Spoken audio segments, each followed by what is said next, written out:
Hello everyone, আমি রুদ্রাক্ষী। আজকে বরের সকালে টিফিনের জন্য পাস্তা বানিয়েছিলাম, তো সেটাই তোমাদের সঙ্গে শেয়ার করছি। তো পাস্তাটা প্রথমে একটুখানি অল্প সেদ্ধ মতন করে নিয়েছি, তারপরে একটি কড়াইয়ের মধ্যে সাদা তেল দিয়েছি, তার মধ্যে আমি আলু আর পেঁয়াজটা দিয়ে দিয়েছি আর নুন দিয়েছি। নুন দিয়ে এবার আলু পেঁয়াজটাকে একটু ভালো মতন করে ভাজতে হবে। নানা রকম সবজিও দেওয়া যায়, কিন্তু ঘরে সেরকম কিছু ছিল না আলু পেঁয়াজ ছাড়া, সেজন্য আলু আর পেঁয়াজ দিয়েই করে দিয়েছি। তো এটা শুধুমাত্র বরকেই দেবো এমনটাও নয়, আমিও একটুখানি খাবো, ওকেও অফিসে নিয়ে যাবে ও। তো দেখো, আলু আর পেঁয়াজটা কিন্তু একদম ভালো মতন করে ভাজা করে নিয়েছি।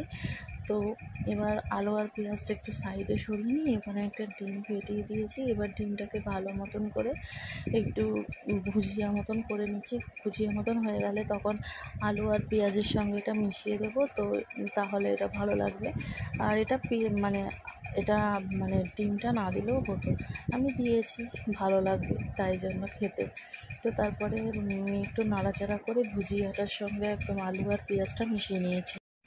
তো এবার ডিমটা দিয়ে আলুটার পেঁয়াজটা ভালো মতন করে আমি একটু নাড়াচাড়া করে ভেজে নিয়েছি।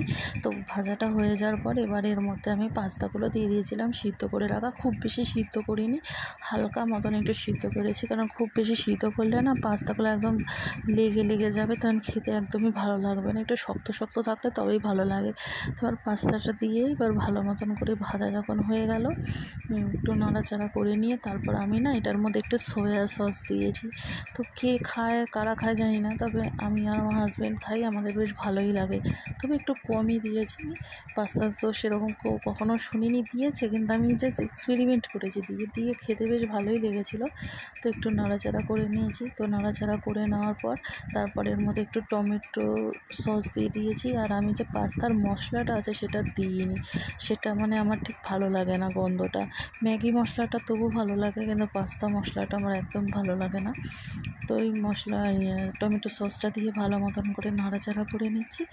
এবার নামিয়ে নেব, কারণ হয়ে গেছে। একটু ভালো করে মিশিয়ে নামিয়ে নিলেই আমার এই পাস্তাটা রেডি হয়ে গেল। এবার বরের টিফিন বক্সে গুছিয়ে দেবো, ও তো দুপুরবেলা টিফিনে এটা খেয়ে নেবে। তো আশা করি তোমাদের নিশ্চয়ই ভালো লেগেছে, ভালো লাগলে শেয়ার করে দিও। ধন্যবাদ। একদমই দেখো, রেডি হয়ে গেছে।